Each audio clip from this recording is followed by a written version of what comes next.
15 seconds. Guidance internal. 13, 12, 11, 10, 9, 8. Ignition sequence start. Engines on. 5, 4, 3, 2, 1. All engines running. Launch commit. Liftoff. We have liftoff at 9:34 a.m. The Dennis Miller Show. 866-509-7268. Welcome back to the Dennis Miller Show. Joining us now is former President George W. Bush, whose book Decision Points is now available. Thanks for coming on the show. Thank you very much for giving me a chance to visit with you. Well, it's nice to talk to you.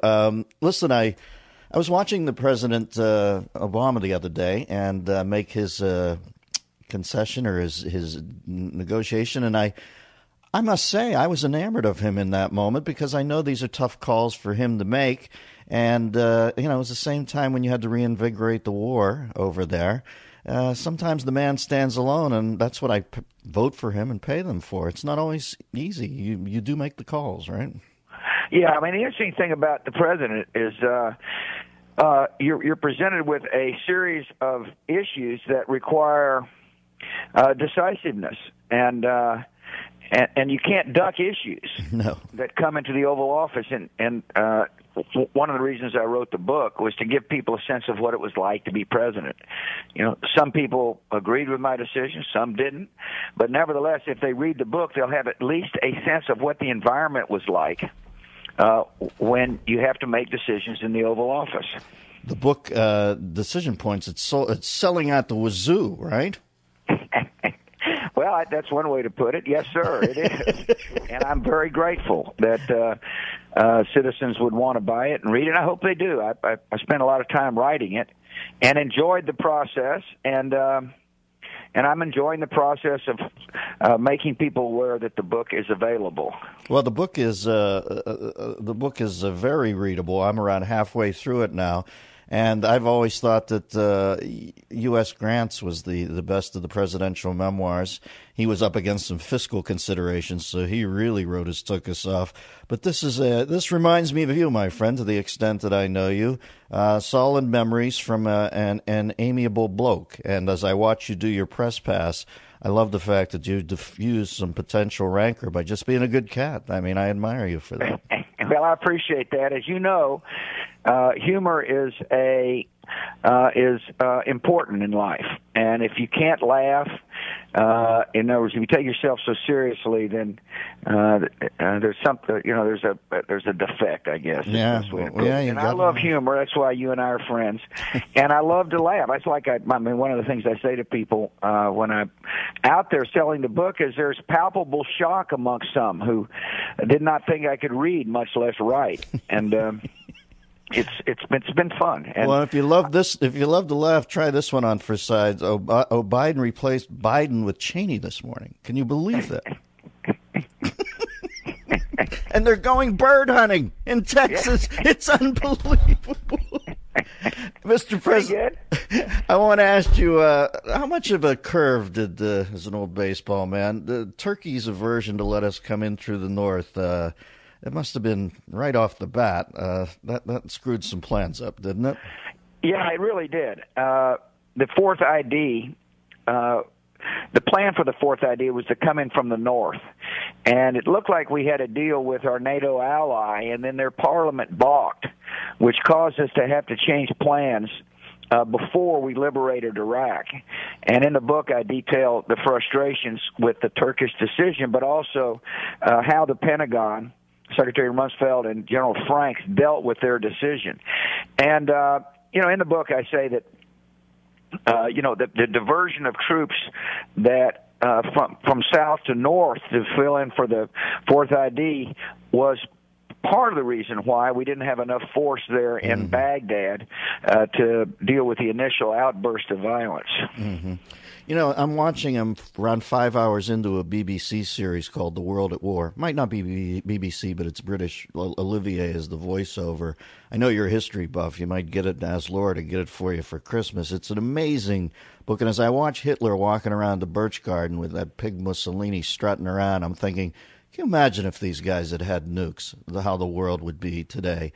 And I just want to say thank you for answering the call of history. Like I said, it knocked at the door with the dissolution of the USSR and madmen zealots over there. It was just too combustible a mix. Some call it preemption. I call it pragmatism, and I thank you for it.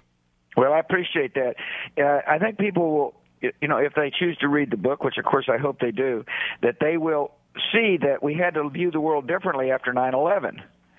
That there was that threats had to be dealt with before they fully materialized. Mm-hmm.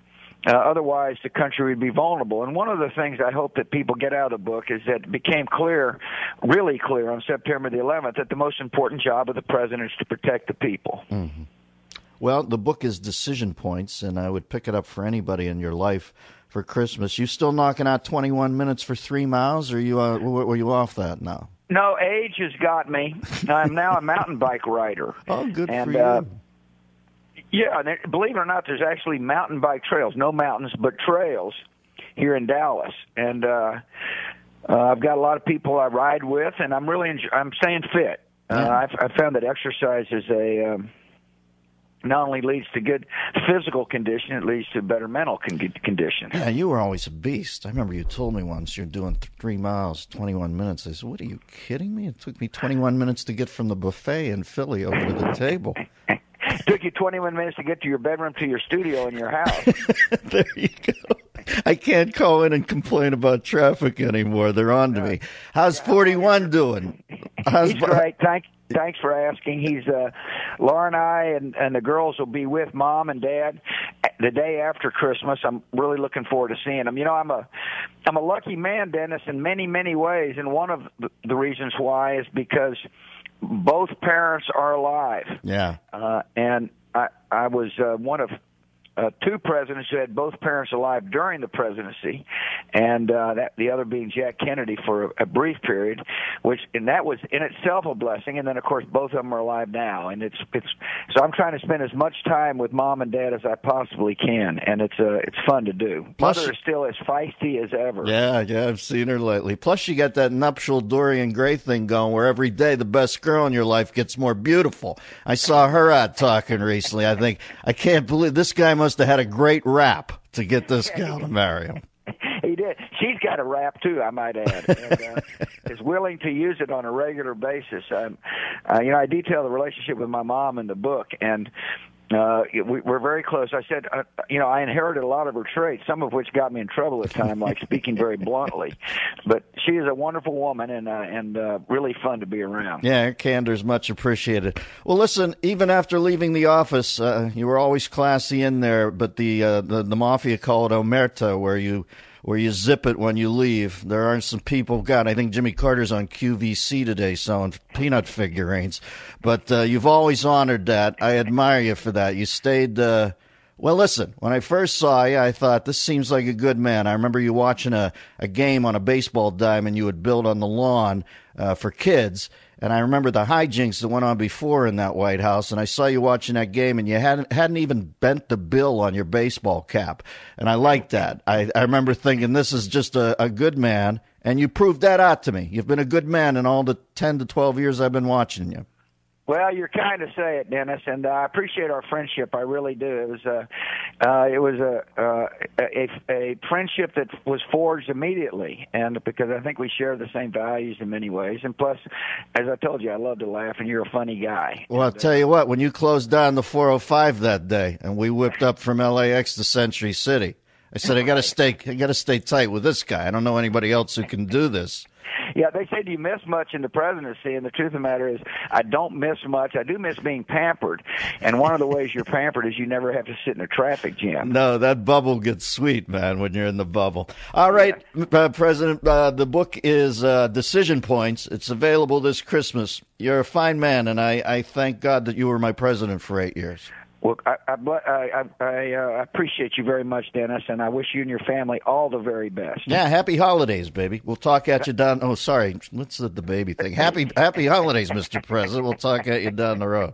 Thank you, sir. Bye. Sounds like Carvey. I felt like I was interviewing Carvey with the. It's hysterical. Hey, hang on to that tape for me. I just did a 10-minute set and laid the former president out. Back after this on the Dennis Miller Show.